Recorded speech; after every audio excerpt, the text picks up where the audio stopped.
Check out today's piece of fan art. We've got this sick rendition of Abigail Williams, sitting pretty as the key to Soot Typhon's gate.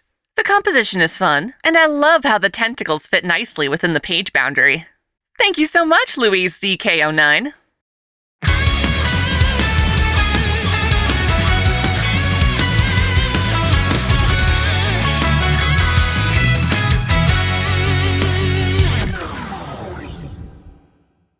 Welcome back to OtakuDaiKun. Daichan here. So Funimation is at it again with their extreme script changes, but this time it's getting more of a mixed reception. A lot of folks seem to be liking the change, whereas I simply cannot abide by it on a matter of principle. This has got me genuinely wondering just how much people in general care about having accurate dubs, as well as just what an accurate dub truly looks like. Let's start by looking at what Funimation actually did. In the 8th episode of the anime SK8 the Infinity, we've got this flamboyant guy named Adam. He's the most talented skateboarder in his circle, and he's the leader of an illegal mountain skating community. He's become obsessed with a young man named Langa, and desperately wants to make Langa the Eve to his Adam. He wants nothing more than to have a dangerous, uninterrupted skate session with Langa. And to entice the young lad into a race, he holds a tournament. In Japanese, Adam is supposed to address the tournament's audience by saying, "Attention, all you fools who love skateboarding." And instead, Funimation's dub has him saying, "Hey, bitches and bros and non-binary hoes." There's truly no need to explain how absolutely inaccurate this is. In the original Japanese, nobody makes any mention of non-binary trans people, no matter how homoerotic the series is. He certainly doesn't say anything as aggressive as bitch in this scene. The change is incredibly uncalled for in an episode that is otherwise pretty damn accurate. It's like the scriptwriter took this one opportunity to give the LGBT crowd some validation at the show's expense. This is nothing new for Funimation, as we've seen with the patriarchy nonsense in Dragon Maid and the whole Gamergate thing. The only difference here is that there do seem to be a lot of LGBT fans who appreciate the change. What does that say about the community, though? And is it okay to greatly distort a script just because it's well received? Think back to all the hack dubs in the 90s, from Pokemon, Yu-Gi-Oh!, One Piece, and Sailor Moon. They had huge changes in characters' names, plot points, cut content, and even in the case of Sailor Moon, completely writing a lesbian romance out of the show. It's not too harsh to say that when you watch these 4Kids and Deke dubs, you are watching a totally different show. We often condemn these dubs today, but back when they were made, the localization studios made all these changes in an attempt to raise the appeal of their licensed shows. They thought getting rid of the gay would help sales, and in the 90s, it's possible that it did. It's really hard to tell, since we never had a faithful Sailor Moon to compare it to back then. Today, we praise Viz Media for redubbing all of Sailor Moon uncut and uncensored, with a faithful script to boot. That should indicate that we as fans want our anime to be more accurate to the original Japanese. But I keep getting mixed signals. Let's move forward to the Netflix dub of Evangelion. You can get all the details in a previous video I made on the topic. But essentially, people were accusing Netflix of straightwashing the character Kaworu. In my video, I demonstrate how the Netflix script is actually just as accurate, if not more so, than the older ADB dub. But people still rage about it because it doesn't validate Kaworu's lust to stroke Shinji's scrotum directly enough. It proves that some viewers would be willing to stretch a script, so long as they agree with the change. The problem is, fundamentally, the 90s hack dubs and instances like this non-binary hose change come from the same philosophy. By praising Funimation for this drastic change, it encourages staff to continue making changes however they please, to try and spice up a show for its Western audience. And even if you think that's fine, it's only a matter of time till they make a change you don't like. Thankfully, we've still come a long way from hack dubs. SK8 the Infinity is nowhere near that bad. But we're still not free from this idea that localization needs specially hired writers who pore through translations and make dubs their playthings. In other words, if you're somebody who happens to like Steins Gate's dub, which Funimation changed very heavily, then you don't really have a right to complain about SK8 the Infinity, or Dragon Maid, or any of those other dub mishaps. I'm very sad about this, because time and time again, we've seen dubs that don't involve these dramatic changes, and they wind up becoming my absolute favorite dubs. With them, I feel comfortable knowing that regardless of which language I choose, I'll be experiencing the same story with the same characters, not settling for Funimation's version or 4Kids' version. Most of these dubs come out of Bang Zoom Entertainment in California, and one that I'm especially impressed by is the dub for Kill la Kill.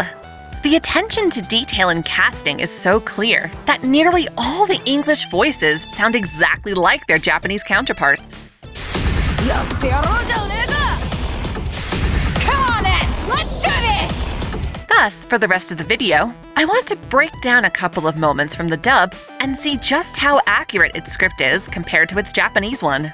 This will show you how an English localization has plenty of freedom to adjust lines without actually changing what is being said. One thing that I've learned from acting is that the actual words being said aren't as important as how the actor says them. As such, you don't need a line of dialogue to sound exciting or spicy for an actor to bring it to life, and I think you can see that here. Let's start with one of Mako's comedic rants. I'll list a rough romanization of the Japanese, my own translation of the text, and the line Aniplex used in the dub. Ryuko-chan wa Ryuko won! She won! She won, and I can prove it! This line is virtually identical. The only difference is that the Japanese doesn't explicitly mention anything about proving Ryuko won. That's a bit of fluff to fill the syllable count since Mako's being so redundant. Considering that this rant is all about explaining Ryuko's victory, however, it's not an idea that came out of nowhere. Ryuko-chan wa watashi o tasukete kuretan desu. If Ryuko hadn't stepped in and saved me yesterday, I'd be totally dead right now. The dub here takes some liberties as the English translation winds up with far fewer syllables. They added how she stepped in to save Mako, which is more or less figurative. It clarifies that this happened yesterday, which is okay because it's true to the story. The most liberal part is, I'd be totally dead right now. In Japanese, Mako is very vague, but the image shown on screen at this time shows her comically dead with a knife in her chest and a cute little halo. This clarifies that what Ryuko saved Mako from was indeed death. As for totally, it helps emphasize that, even though it's her death, Mako's not taking it all too seriously. So every bit of info revealed here is still drawn directly from the immediate context of the scene. 勝負に負けたかもしれませんが、友情で勝ってます! So even though technically she lost the match, because of friendship she totally won! The extra English words here simply help clarify the logic of Mako's sentence. If you're going to say someone lost but also won, it helps in English to say they technically lost, but won in a different sense. Friendship itself doesn't actually win, so it again helps to clarify that it's Ryuko who won because of friendship. 友情で勝つということは人生で勝つということです! And everyone on the planet knows that if you win with friendship, you win at life! Here, the English adds, everyone on the planet knows that, which is oddly specific. In Japanese, it's more like, it is said, as in what she's saying is commonly known. That seems reasonable to turn into everyone knows. And technically, everyone includes everyone on the planet. It's a bit exaggerated, but still not any sort of asshole. あなたがそこまで言うのなら仕方がない! Ryuko-chanは勝ちます! But if you guys are gonna cheat, you leave her no choice. Ryuko will win, you hear? The strange thing here is that the Japanese does not reference cheating. It's more vague. If you keep acting as you are, there's no helping it. This requires us to look at the broader context. Just what is it that they insist on doing? Well, this whole rant started because Ryuko brought a sword to a tennis match and is being penalized for slicing the balls instead of returning them. Ryuko's enemies are trying to force her to follow tennis rules instead of fighting rules, and it's fair to assume that this is underhanded. But if they insist on putting those rules on her, she'll win according to tennis rules. テニスでも勝ちます! Even in tennis, she'll win! This last bit is literally a one-to-one translation. It doesn't get any more authentic. The thing to note is that Mako isn't supposed to be eloquent in her explanation. As such, the goal isn't to have the English make more sense than the Japanese, but rather to match its absurdity. And that's exactly what Aniplex did with this clip.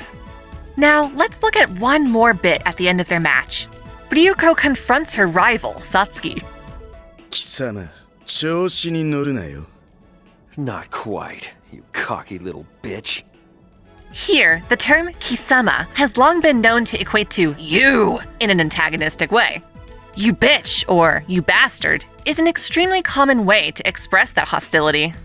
Sanagayama says not to get carried away in Japanese. And in the dub's case, not quite is a way of stopping Ryuko from getting carried away. He doesn't literally say cocky in Japanese, but the expression is used when someone is being cocky, so it's understandable. As for little bitch, it's not too far off because it's usually figurative. They likely placed it in for lip flaps. 待て、Sanagayama。勝負に勝ったのはその女だ。Wait, Sanagayama. She's right. It's over. The new girl wins. This is almost identical in every way, though the dub mentions she's the new girl, which wasn't in Japanese. It doesn't carry any emotional weight and is true for the story. さあ、聞かせてもらおうか。お前が肩立ちばさみの女か。Now that we're face to face again, I want to know if you're the one who killed my dad. This line takes a bit more liberty. Now that we're face to face again is not mentioned in Japanese, but it's a reasonable way of filling in the space in Ryuko's initial dialogue. She takes a lot of syllables to say very little, so the dub has to compensate. The essence of what she's trying to say is clearly, here's my chance to ask you again. And factually, they are indeed face to face, so it's not exactly new info. The Japanese line doesn't mention anyone killing her father, but we've already established at this point that Ryuko suspects the person with the opposing scissor blade is her father's killer. The dub is more direct, but still follows what Ryuko has said in previous occasions. 答えが知りたければ腕で聞け。 If you wish to know the answer, fight me for it. We can learn a lot from this line. In the first part, if you want to know the answer, it's 100% identical in English and Japanese. The reason they're able to use such a direct translation is because Satsuki is off-screen during this moment. Since they don't have to match lip flaps, they can just use the exact wording. It's only after Satsuki comes back on screen does the line differ. In this case, she's asking Ryuko to prove herself. But given what happens immediately after this, it's obvious the means of proving herself is through fighting. 危険、バクさん。この剣はカムイをも立つ。この切れ味。そのハサミよりも鋭いぞ。Secret sword Bakusan. Its blade is sharper than yours. It can cut through anything, even a kamui. Here, all the same information is conveyed. The superiority of her sword and its ability to cut a kamui. In Japanese, however, she never says it can cut through anything. She's exaggerating, but it's more of a brag than an actual statement of fact. While it is misleading, I feel like most viewers would understand she's not being literal. Given that this is the worst change so far, that's not too bad. 覚えとけ。次こそ決着をつける。行くぞバカ。Next time I see you, we're gonna finish this thing! Let's bail, Mako! Okay! This line is a tad semantic. Ironically, it's the dub now that has less information, in that it doesn't mention anything about remembering her. Of course, the implication here is that Ryuko's asking Satsuki to remember her specifically because she plans for them to meet again. Therefore, that bit is redundant, obviously implied by the rest of the line.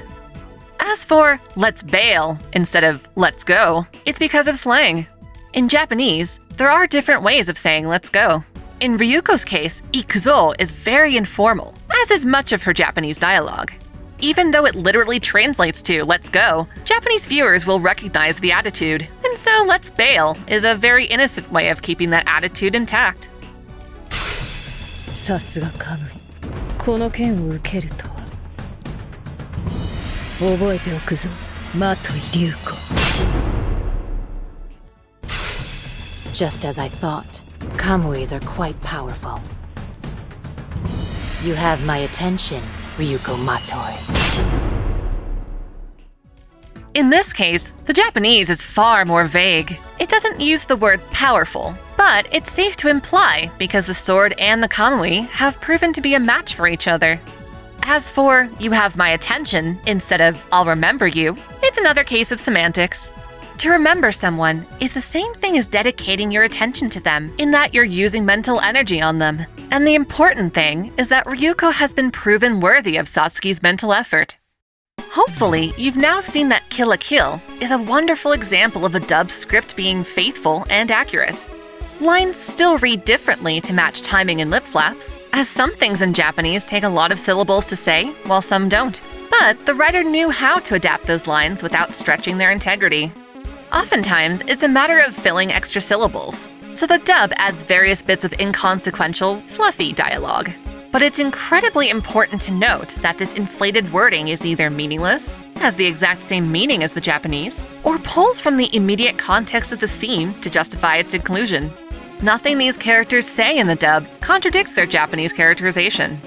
As I said at the start, SK8 the Infinity, at least that dubbed episode I watched, seemed like a very faithful dub, aside from that one line. As such, it's less about the line itself and more about how it's a part of a trend of oddball moments that continue to pop up in Funimation's dubs. The point I want to make is that you have to have a consistent opinion on these changes. Either you support them all or condemn them all, because when you start breaking from the Japanese script, whether the changes are good or not are completely subjective. If there's a change you hate, then you kinda just have to deal if you also have changes you like, because both changes were made to try to appeal to you as a viewer, or the script writer's own personal beliefs. Either way, liking such changes encourages more of them, for better or worse. And I'd prefer to avoid that entirely by having a nice, faithful English dub. Of course, that's where you come in. Do you agree with me? Do you like Adam's line change? Just how far are you willing to tolerate a localization drifting from its source material? I look forward to hearing your thoughts in the comments below. Thanks for watching. If you enjoy this channel, help me beat the algorithm by liking, commenting, and sharing the video, subscribing to OtakuDaiKun, and, most of all, smashing that notification bell so you don't miss out on all of my anime discussion, lore, or Let's Play content. If you want to support me directly, there are now 3 ways that all provide the same benefits. You can click Join here on YouTube, or join Patreon or Subscribestar for access to exclusive vids and early access. As always, celebrate your fandom.